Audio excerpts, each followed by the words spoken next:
fucking bienvenidos, listeners, and welcome to Über Cinco, the podcast game show where we deep dive top fives. I, Brian Ernst, will be your host today as we are talking top 5 transactions. I'm hoping we get down and dirty and maybe even illegal today. Our first contestant is a man familiar with transaction as he's seen everyone he's ever loved traded away from the Minnesota Timberwolves. It's Mitch Brinkman. How are you, sir? Oh, you son of a bitch. Oh my God. Was that because I told you I was crying at the Kevin Garnett documentary? Is that why you just brought that up? No, it was just a joke about the Minnesota Timberwolves in general. Oh. Because this past week I finished the Kevin Garnett documentary on Showtime and I cried like a little baby at the end of it.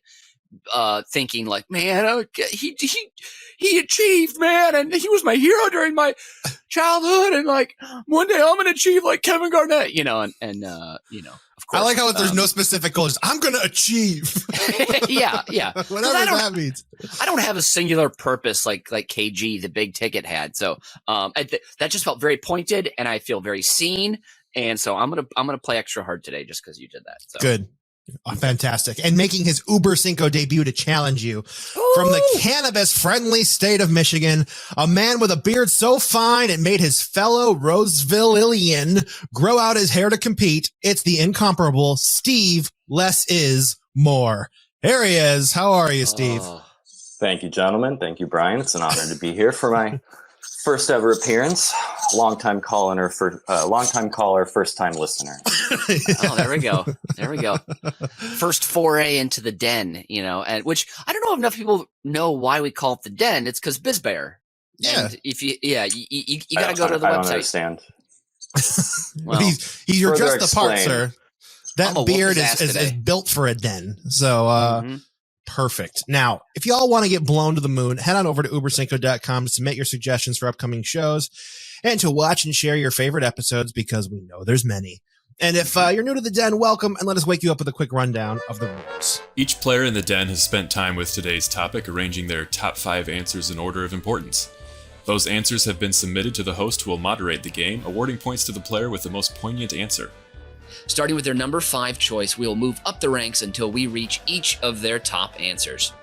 But if both contestants happen to have the same answer on their list, well, we have an Uber stare-down. You will hear the official Über Cinco siren, and both players must reveal their answer and what number they ranked their submission. An Uber stare-down is all or nothing, with one player earning 3 points. After all answers have been read, the host will reveal the final score.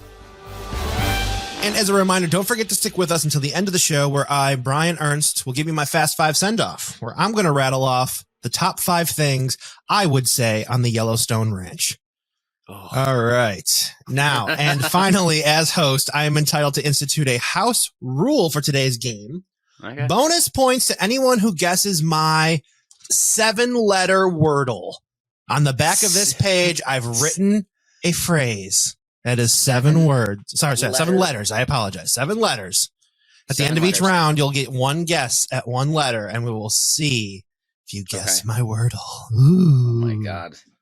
Oh, man. And Steve, you won the pre-show corn husking contest, shattering every record Nathan ever established. So you get to go first. I always knew implanting claws on the end of my arms would pay off. All right. Okay. Number 5 transaction. What do you got?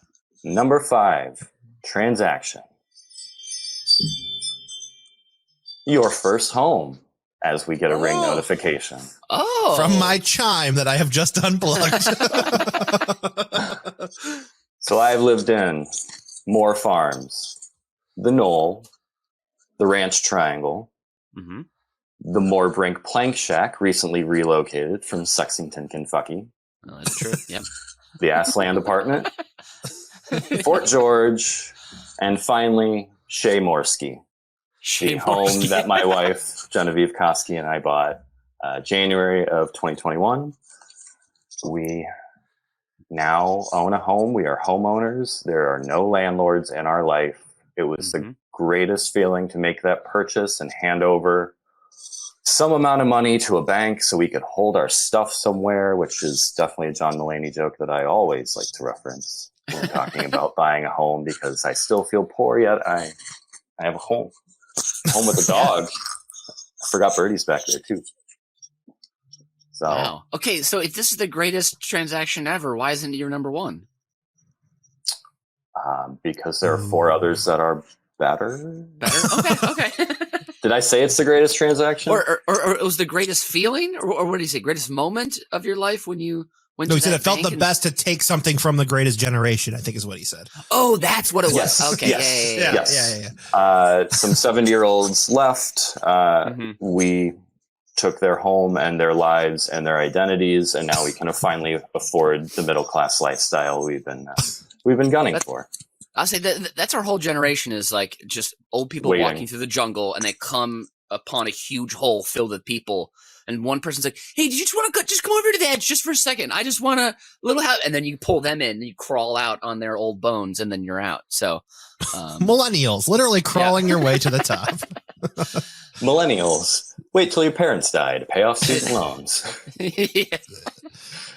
Dark but real. Woo! Millennials, kill everyone and take. Hey, That's what it's going to have to. We learned it from the greatest generation, the best generation. We were trained to do that. So, well, the greatest we're the ones who know how to. Let's be fair. The greatest. Yeah, there's the silent generation, and then the greatest generation. Yep. And then a steep fall. And it's and silent and greatest both stuff it down with brown, right? Like they're both like whiskey, lunch, and right after work. Don't talk, just drink. Yes. Correct. Yeah. Okay. Good. Okay. Yeah. Call me when the greatest generation knows how to open, file, save a PDF, and send it in an email, and then we'll see who's better. Oh man, buying a home I feel like is a pretty solid transaction. It's a little too much adulting though for me right now. That's a lot of thought and things, and it's very scary. So you'd rather keep it as your dream home, just in the abstract. I'll achieve it. Like my 3,000 square foot home, I'll eventually find in the middle, maybe in Kentucky. We'll see. I'll have to look to see where I can afford it in the next couple of years.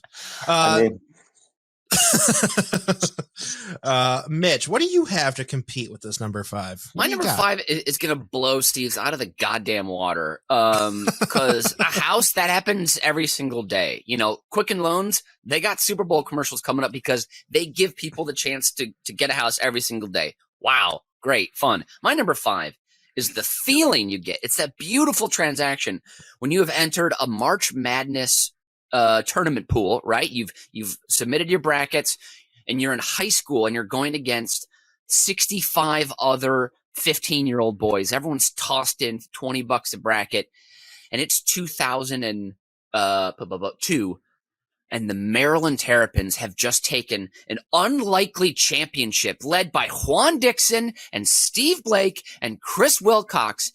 And you go to Kevin Rowdy, and he's the man with the cash. He's been running the game. And you come to him and you walk up and he says, "Brinkman, I can't believe you fucking did it." And I said, "I can't believe either. The Terrapins really helped me out here." And he puts 475 fresh, hot bones in your hand.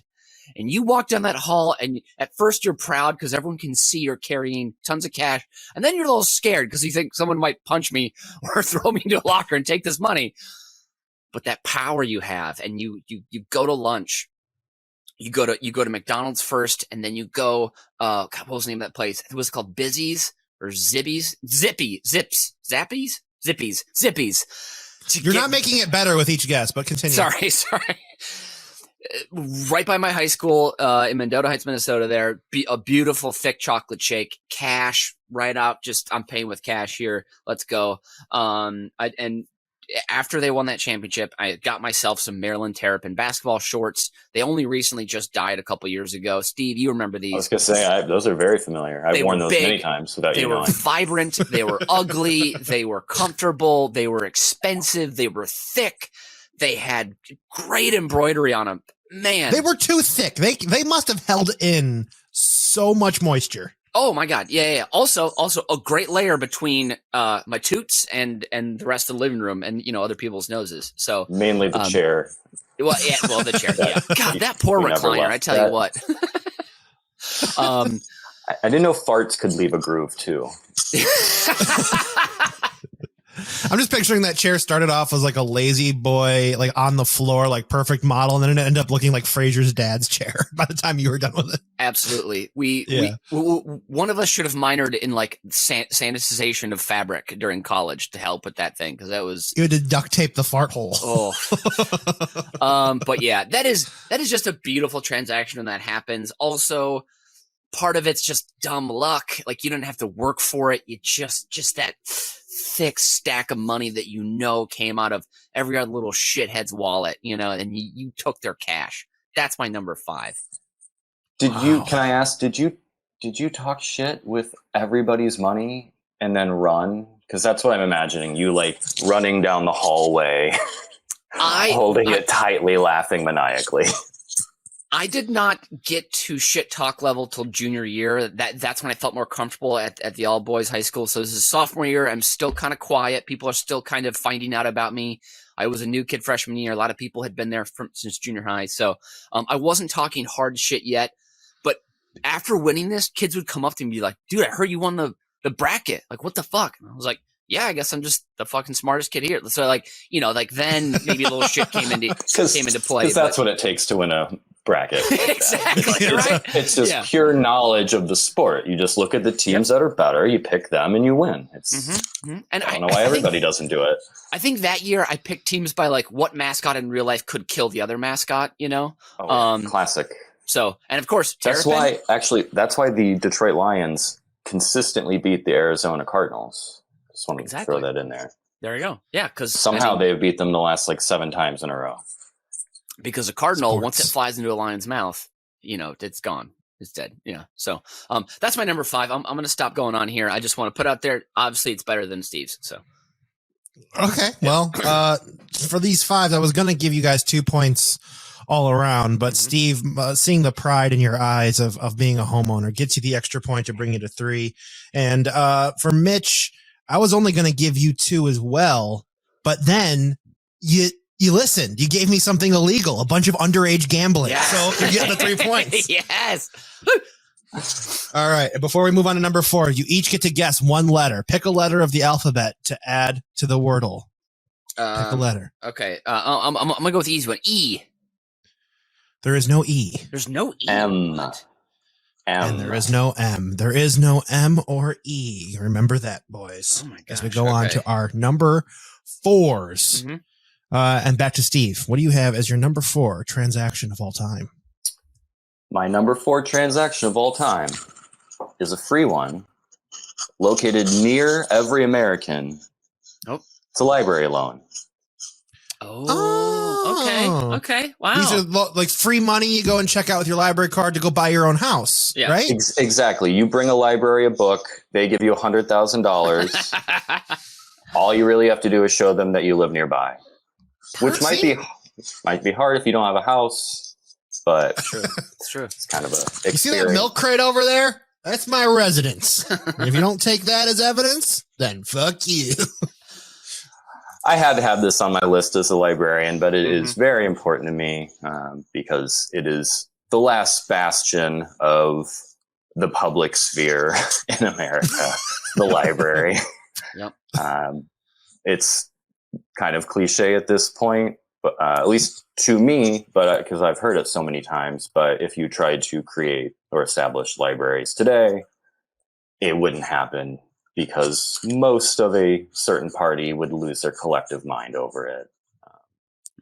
We have a younger audience here on this show. Can you explain what is a library?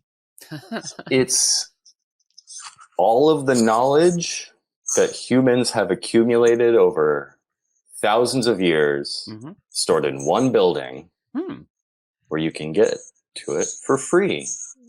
Wow. You pay no money. Sounds like a scam.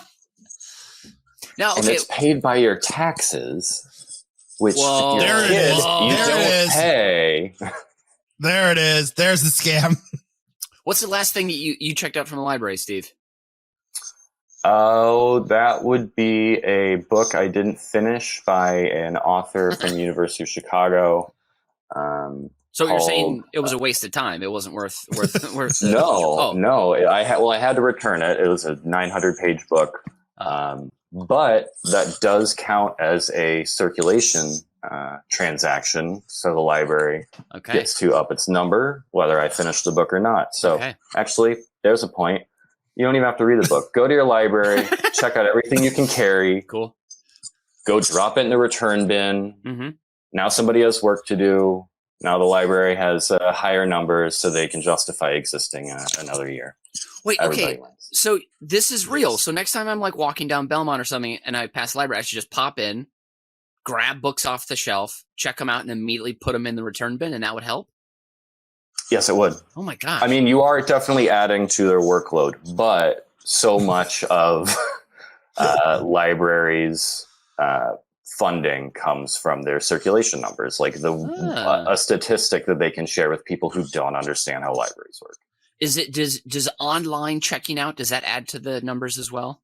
Oh yeah, use Hoopla. Check out every ebook. Max out if it's the day before the end of your monthly period or whatever. Just max them out. They'll be gone tomorrow, but the library gets that credit. Interesting, because I check out a lot of ebooks online. I'm like, I'm gonna read all these, man. I'm gonna read that new Z.D. Smith book. I'm gonna finally get into the corrections by Jonathan Franzen. Let's go. I'm going to finish that biography about Vanderbilt, and it never happens. It just goes on my Kindle. It sits there and they get returned. But, and you're only reminded you ever bothered to start reading it in the first place when you get an email saying it's gone. Yep. And you're like, oh, crap. But now you don't have to feel bad. That's true. That's a very good point. I didn't know that. I will do that from now on. I'll just drop in and check out. So, yeah.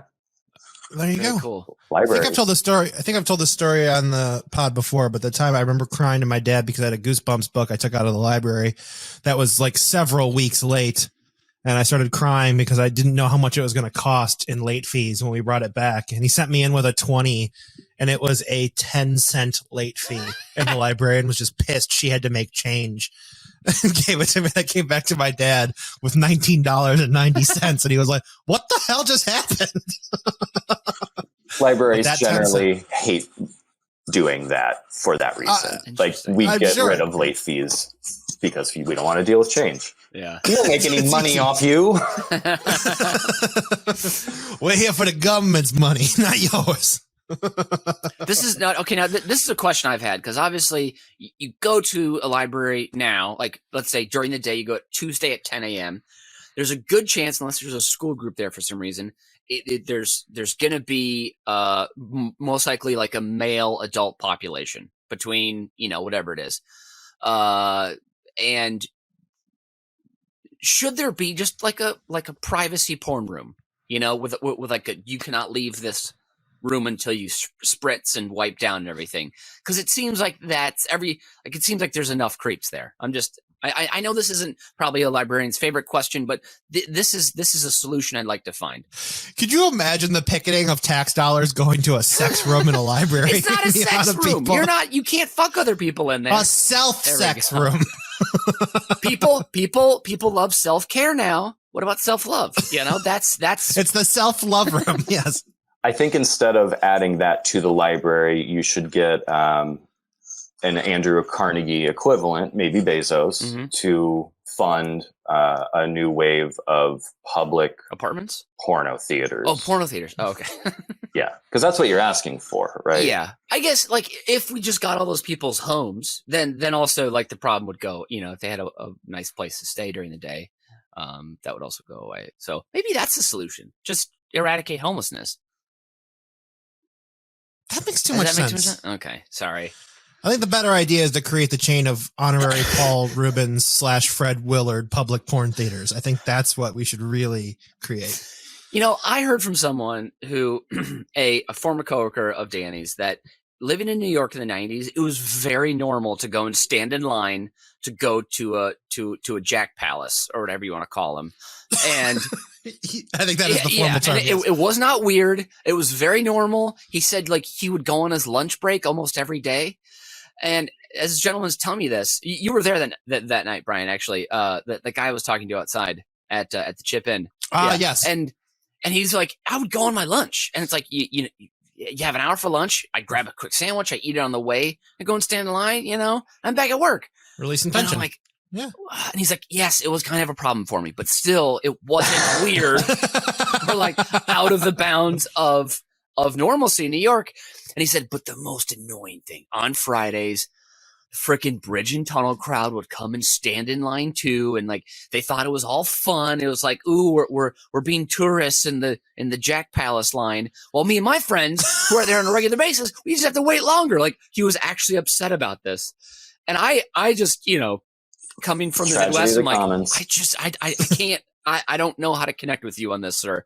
It just sounds weird, the whole thing. And I shouldn't say weird. It sounds unnecessary. Because also I was like, you had an apartment, right? Why couldn't you just? And you're like, yeah, but Well, did he live near his work? he did. I mean, but he had roommates, and he's like, I'm not gonna do it with roommates around. And I'm like, what? Huh? Therefore, the need for the Jack Palace. So- there's a time and place for everything. Like at work, in the bathroom on your lunch break is not the time or place for it, Mitchell. No, absolutely not. You know, and he mentioned the most important person in that whole operation. All this is going on. It was a guy that they called Mop Boy, and he would sit out by the entrance and go in and make sure that the next stall or stanchion was ready. You know, I wiped down the loads for the next patron. And this guy Yes. was seriously talking to me. He's like, I would love to write a script or like a play about this guy. I want to bring Mop Boy to the stage or the screen.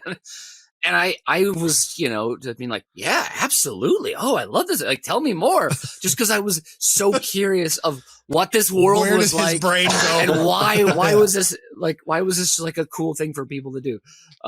Like the way he described it too was like, oh yeah, you go out on a Saturday night, get a slice of pizza, drop by the Jack Palace on the way home. It's like, yeah, you're with friends, everyone, you know, hops in, and then you all go your separate ways. And it's just straight, you know, of course New York's a different place with, you have less space at home and all that kind of thing. And This is what makes New York different. Yeah. Yes. Well, we all go together to the Jack Palace, sit down in a line, and Dutch rudder each other. Yeah, this is not what we need. All right. so, yeah. In Minnesota, you bring your neighbors a hot dish. In New York, you sit next to your neighbor with a hot fist. Hot fist, yes. You know what? Giuliani changed that city. They really Disneyed it up, man. New York used to be New York, you know? So we've gone from libraries to Jack Palaces, now to Mitch's number 4. What do you have for us, sir? My number 4 is a classic transaction. It's only happened once in the history of everything, but it's such an amazing transaction. And that is in the film Fast Times at Ridgemont High, when Jeff Spicoli orders a pizza to Mr. Hand's class and pays for it. Extra cheese with sausage. The pie comes in, and he's like, yeah, man, it's our time, so why not a little bit of the feast during our time? And then Mr. Hand is like, oh, yes, Mr. Spicoli, it's our time. And then he takes the pizza up to the front and then lets everyone enjoy. And Spicoli's like, dude, like, oh, you know, he's just stunned. And he can't believe Mr. Hand would, freaking commandeer his Zaw like that, dude. But I love that scene so much because that's pizza makes everyone happy. Spicoli makes everyone happy. Mr. Hand eventually gets won over by Spicoli because he takes the time to understand him eventually, you know, and Spicoli is just a powerful character, and the Sean Penn you see today just feels so far removed from Spicoli. And I'm sure Sean Penn was like, all right, I've got this rule. Now I've got to go to the beach every day for the next 200 days and like live with a surfer, you know? So I'm sure he went over. Live amongst the surfers. Yeah. But it comes out in just the truest, most joyful, most pure character ever. Spicoli is easily one of my favorite characters in movies. And it was always a dream of mine to order a pizza to a class. It never happened. I did once. I mentioned past couple weeks doing root beer floats in a class and the teacher being against it. But like who can say no to root beer floats? No one can. And so, yeah, I love this scene. I can't remember the guy's name who plays Mr. Hand, but he's also great. Perfect villain for Spicoli. And I also like in this movie because Spicoli doesn't really, like, you don't know much about him. Like, you don't really see him interact with other people too much. He's just he feels like a mythic figure going through the movie because he's like, a small side character. So that's my number 4. It's classic. If you haven't seen it, also Tyler Negron plays the pizza guy. He's a stand-up, and it's just a sweet little scene. So that's my number 4. Spicoli, extra cheese, sausage. So you're going up against the importance of one of our oldest knowledge institutions with a single scene from Fast Times at Ridgemont High. Mm-hmm. Mm-hmm. Okay. I just, when you see Spicoli roll backwards out of his van the first time you see him, then he pops up with his skateboard, in his Hawaiian shirt. You're just like, this guy, this is what we need. This is what we need. A smart guy he's just nice, and he just wants to bring pizza to the world. That's all. Maybe he'd be smarter if he had a library card. Okay. No. Not to influence you, Brian, but I do want to point out that if the library doesn't have what you want, they'll get it for you. Oh. Which is like if they don't have pizza, they'll order pizza for you. Wow. I need a pizza library. That sounds so that great. alone's better than Mitch's entry. Yeah. Well, Steve, you are going to get 2 points for this round. I was going to give you 3, but you're just making me feel guilty for the last time I've been to a library. And Mitch, you're going to get 1 because I love Spicoli. I love Spicoli, but you can do better than pizza to a classroom. I know you can. You got it. What up, bro? Come on, man. You got it in you. And that brings us dude? Brings us to the end of round 4. Any more letters to guess for today's 7-letter Wordle? Mitch, your letter. I'm going to go with O. There is 1 O. Where is it in the word? Can you tell us that? It is the 5th letter. The 5th letter. Okay. Do you play Wordle every day, Brian? I've never played Wordle because I'm not buying into that shit. Big Wordle hasn't gotten to you. No, I am not. Not yet. Because, Wordle, you guess a word and then, so you can get more than one. It's not Hangman. So yes. Right now we're not playing Wordle. I just want to tell you that right now. I don't care. This is my Wordle. Okay. I spelled it differently. Can't you see? There's no O. That means it's a startup. Got it. Okay. So 7 with an O. Steve, what's your guess? B. There is no B. All right. No B. Okay. I would like to guess the word, please. Marlboro. Oh no, shit, that doesn't work at all. Never mind. Wow. Okay. No. No M, no B. His guess, Marlboro. The brand new sponsor for cigarettes here on Uber Cinco. Cigarettes, they keep you skinny. Woo! Here we go. All right. Oh, with that lovely ad, that brings us to our number 3s. Mr. Moore, give us more. What do you got? 3. For my number 3, I have another reference to New York City. So, I know. New York City? That big Apple Windy City thing. Yeah. So in the late 60s in Greenwich Village in New York City, members of the mafia opened a dive bar with no running water, no toilets, no fire exits, no liquor license. And they paid the local police a weekly bribe to look the other way, or at least let them know if there's a raid coming. In June of 1969, the police raided the bar without warning. And instead of their usual roughing up of patrons and checking IDs, they started making arrests. They blocked the exits. They started beating people. And this particular community of people had had enough at this point.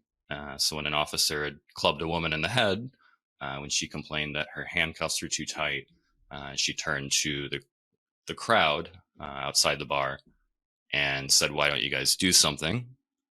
And they did something. And what followed was the Stonewall riots, or the Stonewall Uprising, which is a rebellion by the LGBT community against police brutality, against marginalization by dominant culture in general.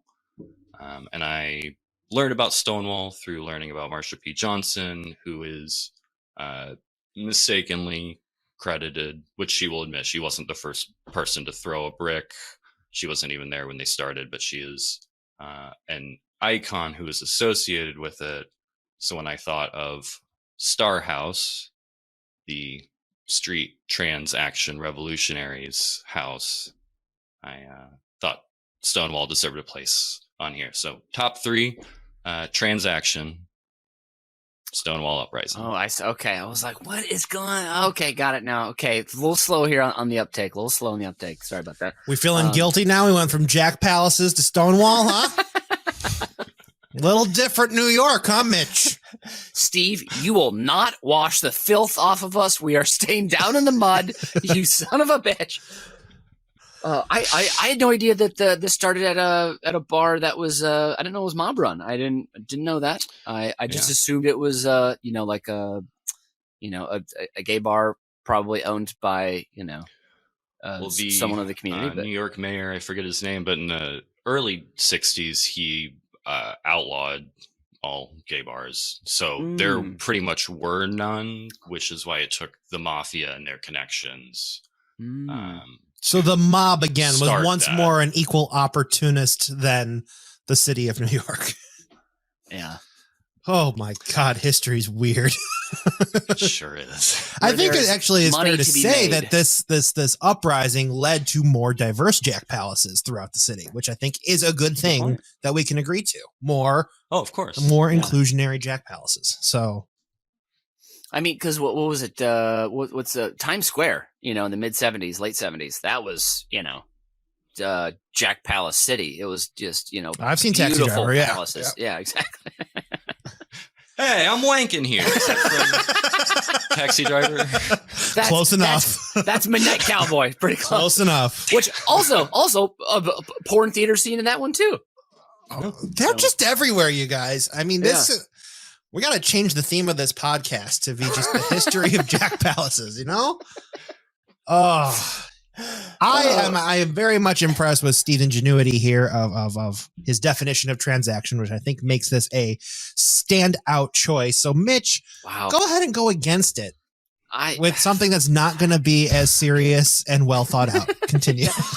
Oh, damn it, Steve. I'm just embarrassed. Here we go. Okay. My number 3 is called it's the jazz lettuce debacle. So, getting drugs Utah Jazz used to be no, jazz cigarettes, devil's lettuce, marijuana, weed, grass, flower, smoke. You mean cannabis? Kush, cannabis. Yeah. So, how I use the medical term. Yeah, there we go. Yeah. THC plant or whatever you want to call it. Papa's eye closer. That's what I call it. So don't people usually say devil's lettuce? Where's jazz lettuce come from? I mix jazz cigarette and devil's lettuce to be jazz lettuce. So, yeah. All right. That ingenuity's already earned you a point. So please Thank you very much. Thank you very much. And so of course, trying to get drugs before the somewhat, wide range legalization used to always be a little bit of a toss up, once I was in high school and I was with my buddy John and his friend Aaron, and I didn't know what meth was. And Aaron had been doing meth at the time, had no idea what it was. And we were all together and Aaron was like, hey, I need to go see my guy to get some more of this. And I'm like, what are you getting? I didn't know anything about it yet. And so I went. So I've met a meth dealer before and he was really terrifying and creepy. And I was really glad I didn't have to get out of the car. But Aaron did and walked into the woods of a public park out in the suburbs of St. Paul with this guy. And I was like, that seems dangerous. That guy doesn't seem nice or cool. I feel unsafe in this car. And you watch movies a lot as a kid. So you just think his car has 4 more henchmen in it and they're going to get out and they're going to surround our car and take whatever little money I have, to where now, so that's an uncomfortable situation. Of course, you've seen in movies too. They're like, I got to go see my pot dealer. I'm going to have to talk to him or whatever. You got to go in, you got to do the dance, you got to maybe take a sample. Or they come over and hang out forever and don't leave. Yeah. Yeah. When you're like, great, Brody, we got the stuff. You can go now. Thank you so much. And that's why I think Spicoli would have been cool. Cause he would have just been he'd be at the beach, at the hot dog stand. And you'd be like, he said he's going to meet us here. Then you just come by on a skateboard and be like, hey, toss you the stuff, take the cash and be like, all right, I'm off to, and he'd keep rolling. That'd be a nice transaction. Whereas now like you go to like the great state of Michigan, here in Illinois, in many states you can go just into a store and get it legally. And I was recently actually right after your wedding, Steve, went to the Curaleaf location right there by Weber's Boutique Hotel in Ann Arbor, Michigan, and went in, and we're just like, all right, we're gonna get some edibles and maybe like a couple of chocolates or something, maybe some food, and we're gonna get out of there. And then the people that work there, though, now I feel like it's over where the dealer's kind of boring and you're kind of like, you can't wait to get away. Now they're too invested and too into it, and I still want to just get away, And if you guys know what David Foster Wallace looks like, he always wore that headband. Imagine that guy, but like 100 pounds thinner and with suspenders. So like he definitely did musical theater in high school, and now he's just, I wrote down some of the names, so it's like Tropicana Cherry, and if that doesn't float your boat, there's like, of course, Pineapple Express, Hardy Har Har. But if you're feeling, too put off to get down, my good man, then you need to get on this Durban cheese, which sounds like a gross, stinky cheese to me. And then, of course, dessert, you get a little ice cream made freeze. by Illinois politician. Well, yeah, exactly. Or a little banana mouth, And then you're like, as someone who doesn't know weed, I'm like, zoinks, Shaggy. I just want some Scooby snacks. And then, this guy's like, yeah, we have all those too. We have those flavors too. Do you want those flavors? And it just was like, it felt like he was trying to sell me a car, kind of like level of like hunky dory, like let's be buddies, like, oh, this past week, me and my girlfriend tried this edible, and it's like just smooth, like pina colada mouthfeel. And it just like, it puts me in a great space. And I just wanted to tell him, I want the most amount of THC milligrams for the least amount of money. I don't care if I have to cut it up. I just want that, please. And then he's like, well, if you like this, if you want this, you should really got to look at this product here. And then takes out, like jelly bean surprise, like cloud magnet or whatever it's called. And, you're like, I don't understand this. I don't need a perfectly balanced thing. Like, just, I don't know. By the end of it, I was so annoyed. And then they have a thing in Michigan where you have to pay, but it looks like an ATM transaction and not like a regular business transaction. And he explained that whole thing for like 3 minutes. I'm like, I get it. That just take my card, give me the stuff, let me get out of here, please. So, and it was just a chore, but the products were great. So I'm still rating it as a very high transaction, but I felt like I was in a movie while it was happening. So, sorry. I mean, this sounds like the problem that I have with like sommeliers, or when I worked at River Valley Farmers table and had to learn about wine, and sure, the lengths to which people will go to like sub-fraction different types of products, down to the point where like I'm well past the point of understanding. Like, I just want the most alcohol for the least amount of money. Yeah. Like, I didn't even ask a leading question. Like, actually, I didn't ask a question. Why are you talking to me? It usually goes like that. Yeah. Yeah. It's like, that's great that you have the knowledge, but I am going to ask you what I need to know. Yeah. Yeah, exactly. And like the same applies to being a librarian. Like, I learned things as a sommelier that apply now. It's like, you can have all the information in the world, but nobody cares until they need it. Exactly. Yeah. And otherwise, you're just being a douche. Well, I think I can top the douchiness of that. My first dispensary experience ever was in Tacoma, Washington, on a business trip. The guy I was with, like, let's go try it. We're here. This is well before it was legal in Illinois. And we walk in, and this is my first experience with Spicoli becoming an entrepreneur. Like, that was the first time I had this experience. And I apologize for the listeners who are offended by this. He dropped the R word several times in trying to pitch me this. And this was the scale he used. I was like, I don't know what I'm doing. I just want to dabble in this. I want to try something, nothing too strong. But he's like, well, it all depends on how retarded you want to get. This was his pitch to me. And I was like, I do not understand that scale, sir. What? And he's like, well, do you want to get a little retarded or a lot of retarded? I'm like, oh boy. I don't know. What is that? Why are you saying this? I just want the smallest amount to feel high. That's what I want. And then he just kept going into the same thing. But like that will never leave my mind. That was the scale he instinctively went to pitch me weed. Yes. That's like, at this point, because he's like in a way technically correct, because that means it can mean to slow something down. Yes. So like how was he that smart? Do you want to be? That's not what he was saying. That's not what he was saying. No, that was not what he was saying. If he thought that far back to an actual dictionary definition of the musical phrase retardando, I would be very much impressed. But I know that is not where he was. He was trying to sell Sticky Icky, and that was it. Yeah.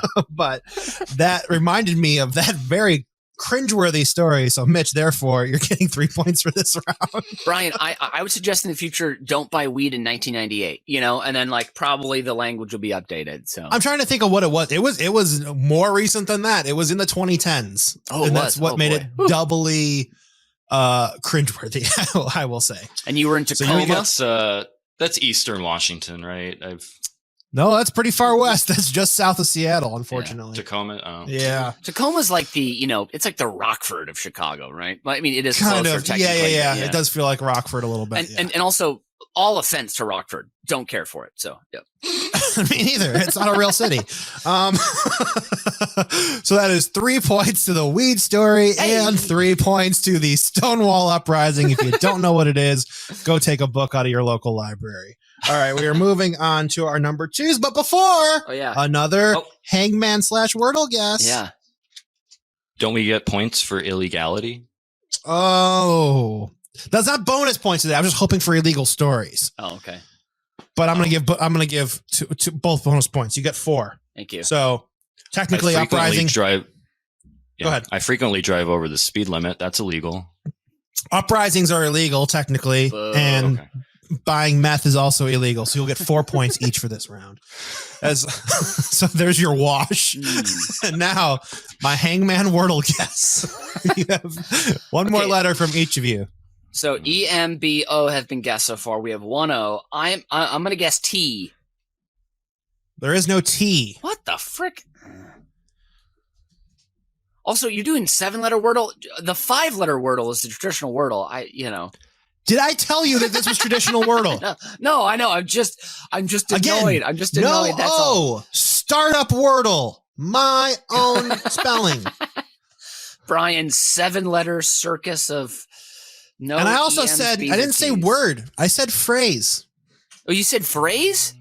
Oh, I said phrase. 7-letter Wordle, but it's a phrase. Oh, I didn't hear that part. Oh, shit. Okay. Doesn't matter. You guessed T. Steve, you guess a letter. Yep. R. There is no R. Jesus. We will continue on to round number 2 here. Steve, your number 2 transaction of all time. What do you got? My number 2 transaction of all time is not Scottie Pippen for Olden Ponies or Rick Roby for Dennis Johnson in an effort to save Larry Bird's liver. Oof. It's not the Bears trading up for Justin Fields, Stafford for Goff. Is it Simmons for Harden? No. Oh, thank God. Though that is the one transaction that inspired this list. It's the transaction I chose is not for its impact on the league, but as an aside in this player's career, a humble beginning to a fairly successful NBA career. It also involves the same 2 teams that inspired this idea for top transactions, the Philadelphia 76ers and the Brooklyn Nets. So I will read to you from USA Today. The 51st pick to the New Jersey Nets, Kyle Korver began, recounting the day he was drafted in 2003. I found out shortly afterwards that I had been traded to Philly. I'm not sure if traded is the right word. I was more or less sold for an undisclosed amount of money. I later found out the Nets used that money to pay for the entry fee for their summer league team. And with that leftover money, they bought a copy machine, not a coffee machine. Slightly more expensive, a copy machine. He says, but it's okay because a couple of years ago, that copy machine broke and I'm still playing. Wow. He beat Xerox. There you go. Okay, so It's well, that's a joke in semi-pro. It's like they traded a washing machine to get Monix. When did Semi-Pro come out? Was that like a reference that we didn't get at the time? I feel like that's 2007-ish. 2008. Oh, hey, good guess. there you go. So There you go. Yeah, I liked you better when you were a washing machine. Yeah. Oh yeah, boy, it's a fun bit of trivia, but I love that you can trace it back to Kyle Korver was traded for a copying machine, and now he is one of the greatest shooters in NBA history. It also seems weird that a team would have to pay to enter their summer league team into a league run by the league they're in. Yeah, I wonder if that was another summer league, Maybe. or if a different entity Maybe was they running the charge? summer league or something. Yeah, it's very strange. I mean, it's entirely possible the NBA charges its teams to participate in the summer league. Yeah. that sounds about right. So, Brian, for a little context, Kyle Korver is one of the most famous white guy NBA players ever for never being like a starter, really. And he's an excellent shooter, but didn't really get quote unquote good or valuable, or teams didn't really want him until he was like 32, probably. Like it wasn't until his 30s. When I can't remember the name of it. There's a name for, I believe it's Japanese. Is it like the act of doing one very large physical feat every year to like push your boundaries? Korver did this from like age like 29 to 35 to like expand his like essentially the limits of his fitness. And so like him and his friends carried a boulder across the ocean floor for like, I think it was like 10 miles as a team. 30 miles. 30 miles. Wait. He also paddle boarded for like 30 miles on his own. Yeah. And then one year, him and a friend, like they climbed a skyscraper. I think it was like in Philadelphia, like the staircase. Like they each did it twice in a day or something. Like these very, very strenuous, intense physical acts. And he does one, or had been doing one every offseason. But that idea of working with their like four buddies to literally go to the surface, swim down to the bottom, hand off a boulder, and walk it across the bottom of the ocean just feels crazy and kind of cool if you can do it. So because it is, that's bananas. But damn, yeah. So some of his friends he does this with. I'm just reading an article. Someone ran 150 miles across the Sahara. Oof, that sounds awful. Yeah, and can a fucking copy machine do that? No, not at all. So I've never even ran to a fridge for a beer. Like this is all. I can't do that shit. I haven't either, but that's because I take a beer with me to the fridge to get another beer. So smart, very smart. Yeah. Always hydrate before heading out to the Jack Palace.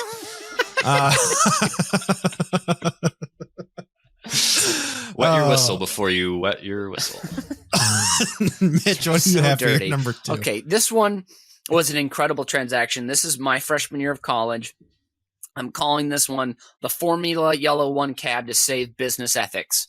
One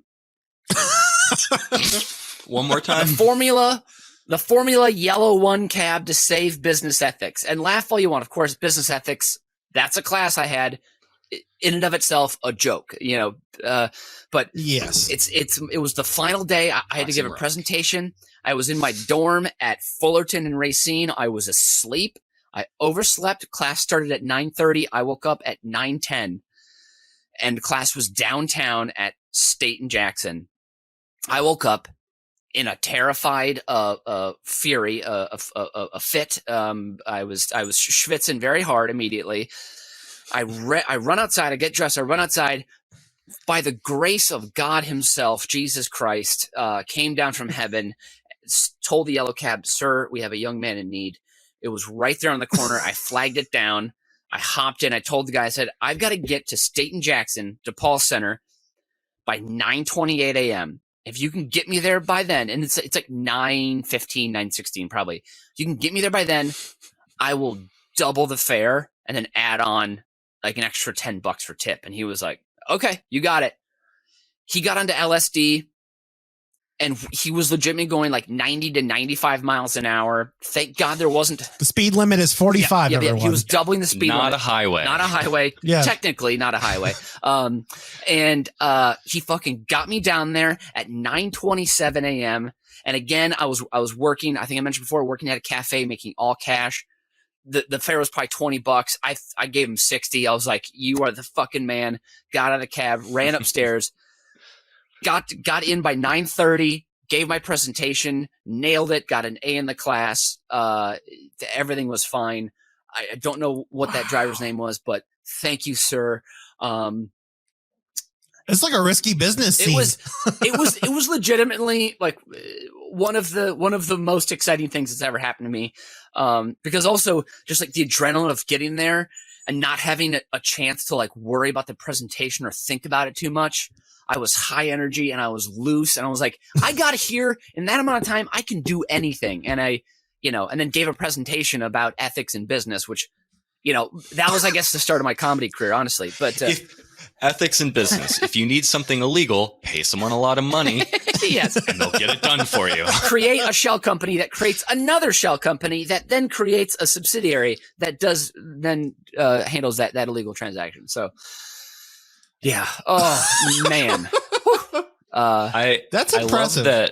I love that you distracted yourself from being nervous by a panic attack and then the fastest you've ever gone through Chicago. Yeah. You probably weren't worried about the presentation because you were worried, will I present?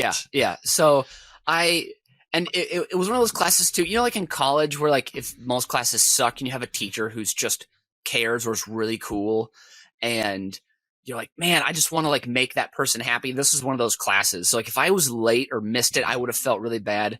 And at that point in my life, I really thought I was going to go to like, I think I wanted to go to like a French business school to get my MBA or something like that. That was what I was on that month or whatever too.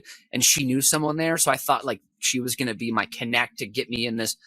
And thank God that never happened. So now I see you more likely going to a French culinary school. Yes. Yeah. That would be go to a place to learn how to make cream and bread. I mean, I would love to do that. So, but I think that scene I'm thinking of from Risky Business too, or Curtis Armstrong is hiding in the backseat of whatever that car is going down LSD. Yes, he is. Yeah. And he's just like, I got a trigonometry test tomorrow and I'm being chased by Guido, the killer pimp. And nice you lived pull, it. Ryan. You lived that scene. You lived it. That's impressive. Yeah. So, man, I'm giving you 3 points for Formula Yellow 1 cab. Yeah, thank you. Fast and Furious also to pop some more illegality on there, because I overslept, I'm sure I had been out drinking as an 18-year-old the night before. So like, doesn't surprise me in the least. There's no question. Yeah, no question. There's no question. Steve, it's about sports. You're getting 2 points. Mitch, you're getting 3 points because it was extra illegal. So good job. All right. Before we move on to our number ones, last chance for Hangman Wordle. Oh my God, this is so exciting. Guess a letter. Can we guess 2 letters this round? Could we do that? Yes. Okay, thank you so much. Okay, so we have EMBTR, guessed, nothing there. We have an O, and it's a phrase you said. Okay, I'm going to go with A. There is no A. What the frick? F. There are 3 Fs. 3 Fs. Okay. Where are they? Can I guess it? You may guess. Fuck off. Fuck off is the phrase. Woo! Fuck off. There were 7 letters. You're going to get a 7-point bonus for that. Woo! Damn. Hold on. Didn't you say the O was in the 6th slot of the phrase? Fifth slot. Oh, you said 5th? Damn it, I misheard that. I had the O. Oh, shit. Okay. See, no one helps if you use your ears. I know. Number 1. We're going back to Steve. What do you have? Well, number 1. Now that I just won 7 bonus points, I feel like I know Mitch has to do something super illegal for number 1 to beat 7 bonus points. Yeah. Oh, it's actually a real crime I have coming up at number 1. It's amazing. Great. All those points all at once. It's almost as if I sold my soul to the devil. That's a good transaction. Oh, Wait, is this? Sorry. This is my number one. Okay. Oh, Selling your soul, making a deal with the devil, or a demon, or a trickster god. Mm-hmm. It is Mephistopheles' bargain. That's yes. how you pronounce it. Also, was it Tommy Johnson, right? The blues guy, didn't he sell his soul for guitar skills? Yeah. Tommy Johnson's his name. Robert Johnson. Or Robert, sorry. I think they call him Tommy His Johnson. name was Robert Johnson. In No Brother, Where Art Thou? I think that as an homage to Robert. So I was thinking Charlie likely. Daniels. So I was on the way opposite end of all this. So whether it's for wealth or fame or otherworldly guitar playing, or I don't even know what Charlie Daniels gets out of his deal. That may not be. I mean, I think it's just to Deal prove the for devil devil. wrong. Yeah, that's a separate entry for another episode. But Yeah, it's just because he was in a bind and he was way behind and he was willing to make a deal. Continue. So whether it's for wealth, fame, guitar playing, a donut, a pair of hands, or a ride on the back of a seal safely home to Iceland, it is metaphysically the most important aspect of your being that might not even exist, but don't sell it to Millhouse anyway, just in case. It is a trope in literature entertainment that is classified old as dirt by tvtropes.com. But it can still surprise and go in a number of ways. So you can get what you want. The devil holds up his end, but you lose because you didn't read the fine print. You get what you want. The devil holds up his end. You misinterpreted the fine print. You lose ironically. We've all seen Bedazzled. Yes. You get what you want. You find out it's not really what you want. And now you lost your soul for nothing. You get what you want. It is what you want. And it's worth the price. That's a draw. Maybe a win. Probably a draw. Depends on how much value you place on a soul. You get what you want. It is what you want. And you have somehow outsmarted the devil so he can't get what he wants. For example, you ask the devil to worship God as part of your bargain. I don't think he can do that, so maybe you win. And lastly, you get what you want. It is what you want. But the writers of the story have decided to save you at the last minute anyway. For example, Homer's soul wasn't his to bargain because he had already given it to Marge. Oh, that's sweet. It's my number one, selling your soul to the devil. What age do you think Brendan Fraser made his deal with his devil to get all of his talent for Hollywood success? 18, when he was legally able to make that sort of transaction. Yeah. Okay. Okay. Devil does care about age. Because he was probably about 28 when the industry turned on him, right? Yeah. Because So there's no way. There's no way you're like a good person and get those abs that he had in Encino Man. I mean, those are straight from the devil. Those are Those phenomenal. Would you take hot like Brendan hell. Fraser's career? Would you have those abs in Encino Man and then later get blacklisted from the industry for a decade? For nothing. For nothing? Really? But he's making a comeback. He's going to be in whatever the case of the Flower Moon with Scorsese and Leo. He's going to make his big comeback. Don't worry. Yeah. Mitch, do you know about this? I recently learned how Brendan Fraser has just kind of been shoved aside for reporting sexual assault. Yeah, he was assaulted and reported it, and everyone kind of just ousted him. He was I didn't know that. He was assaulted. He was the victim, not the assaulter. Yes. Yeah. I did not know that was the reason. I just thought that, people finally realized he wasn't that talented and just stopped giving him work. But maybe he is talented now. Is that what it is? He's super good. Okay. I saw him a bit in that one show on Showtime with Dominic. The guy from the Wire, and he has the Affair. The Affair. It's called The Affair. Yes. He was in a season of that. Played like a bloated kind of creepy killer guy. He was quite good. He was a bit terrifying there. So excited to see Scorsese bring more excitement to Killers of the Flower Moon than what David Grand was able to do with his book. So kind of boring. But I just hope it's as good as the Mummy franchise. you mean Tom's franchise? Oh, Brendan Tom- was in one, wasn't he? He did have the. That's right. That's right. No, Brendan. Tom's was so bad it didn't even become a franchise. Oh, really? They shut it down? There's a sequel? You know of it? No, I'm asking you. I didn't see the first one. No, the reason it got shut down is because Tom was a tyrant on it and stepped over the toes of all producers, writers, and directors, and wonders why it came out bad. Oh, okay. Well, just do your little stunts and go back to your trailer. All right. Oh my God. He does not have a trailer. He has a mansion on wheels. Okay, let's be honest. Yeah. A Wannabango. Yeah. All right, Mitch. Come up, give me something illegal that's gonna stop this one's really selling your soul to the devil. This one's really illegal. So my number one transaction is the Keys Cafe Saturday pancake purchase.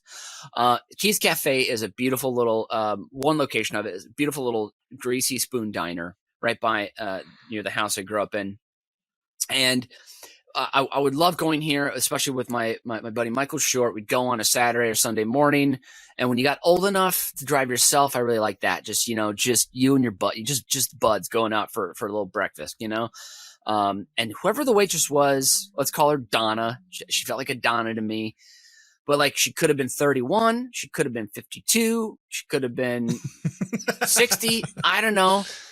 Ageless. Depending on the light. But her hair was up in a messy bun. She kept the pencil in the bun. Her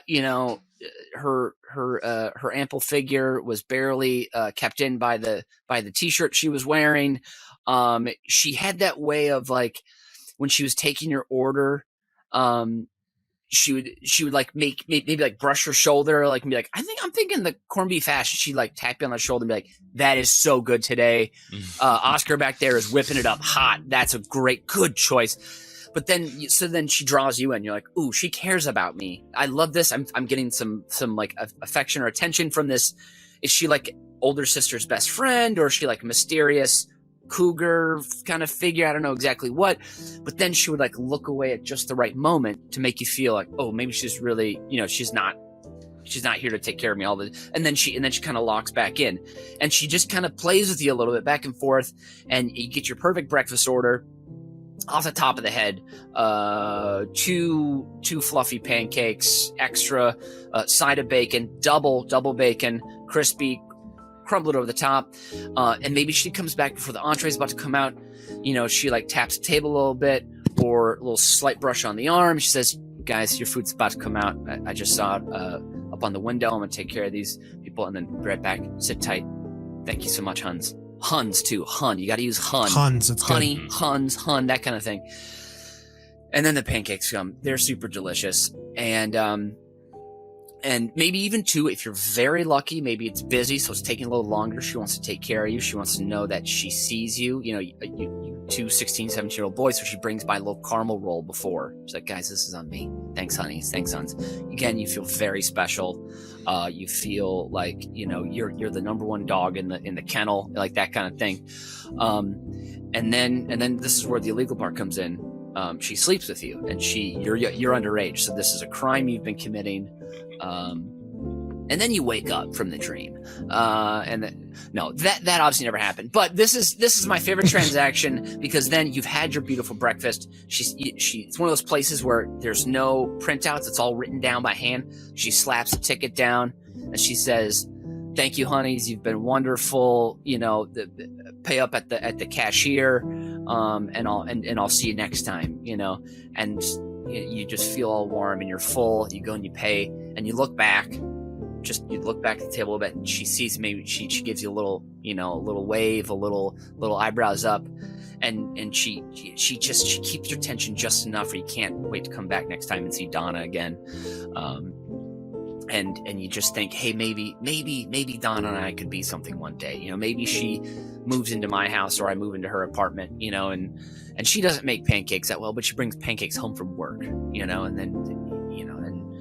And then she helps put you through college, and then you get a good job as an engineer downtown, and you're making good money. She can finally quit the job being a waitress at Keys, but then she's around the house too much, and she starts drinking, and she's like, honey, I think I'd rather go back to Keys.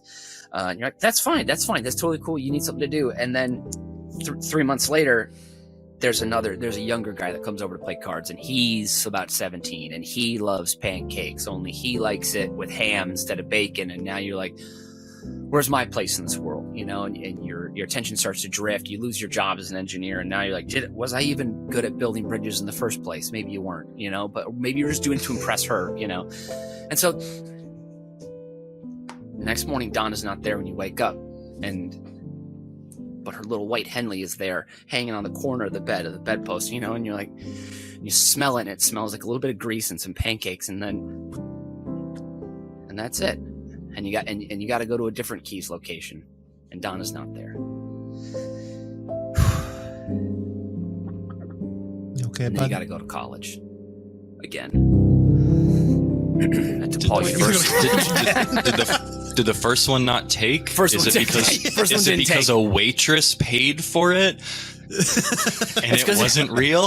It's because you realize you're not good at science. So, yeah, that's my number one transaction. Keys Cafe Saturday pancake purchase. So there it is. Oh, that phrase you just said reminded me of a story my dad told me once about one of his coworkers. He's like, yeah, my daughter was going to nursing school, but she had to drop out because she was having a real hard time with the sciences. Well, yeah. It's most of it. That's going to be a problem. So there you go. That's right. It makes a lot of sense. And you should probably. At least she knows What's the one? herself. Yeah. Yeah. It's the one from Animal House. So like, you're pre-law? I thought you were pre-med. Same difference. Whatever. Mitch, that was a valiant effort. Thank you. It was I tried hard. I tried real You're trying real hard. I threw it all at the wall. So I'm going to give you 3 points for that round. Yes. Steve, you're getting 2 points for your round, which brings Steve to a total of 20. Oh, wow. Now, Mitch, that brings you to a total of 14, but you did get the guessing of the Mongolian dynasty bonus correct. You did say Huns. History of the Huns, Mongolian dynasty, for an extra 5 points. Only brings you to 19, which makes Steve our winner for today. almost. I tried to give it for you. Thank you, man. But I did appreciate it. that. Now, 6 points would have been too much for that. That's 2 true. points. Yeah. 2 points. I mean, I have a finite amount of points to give for Mongolian dynasties. Now, congratulations to our guests for winning today, but we cannot leave today without listening to our Fast Five, which, of course, is the Fast Five things I'd say if I was on the Yellowstone Ranch. Number 5. Mind them boots, boy. You may put one in front of the other, but I alone allow you to rise with the sun. Oh, Number 4. that's great. Yikes. I stared down many a point, so the next time you draw a blade, you best be intending to use it, because I intend to end every breath I draw mine on. And that's a long list of references I can't provide. Oh, Number 3. There's nothing more important than family, except land. And I'd kill my family to protect this land, because what's the point of land if you can't leave it to family? Number 2. She's got more zip than a coyote bear trapped in the morning dew. Number 1. There ain't no nurture in this nature. You're born bad, you are bad, and you best be good at doing bad things. And that's this week's edition of Über Cinco. With his gentle claw from the quaint Sopico district of Chicago has been Mitch Brinkman. And once again, Michigan's sexiest librarian rapscallion has been Stephen Moore. And I've been your big wet boy, Brian Ernst. And as BizBear always says, shit in the woods. I do. Auf Wiedersehen and adios.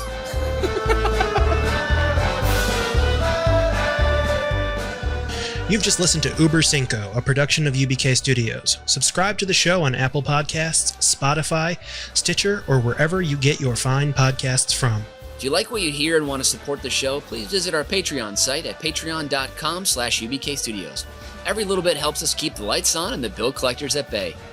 Keep tabs on us on all the social media at UBK Studios, and most importantly, subscribe to our YouTube channel so you can see that we really are just a bunch of good Midwestern boys.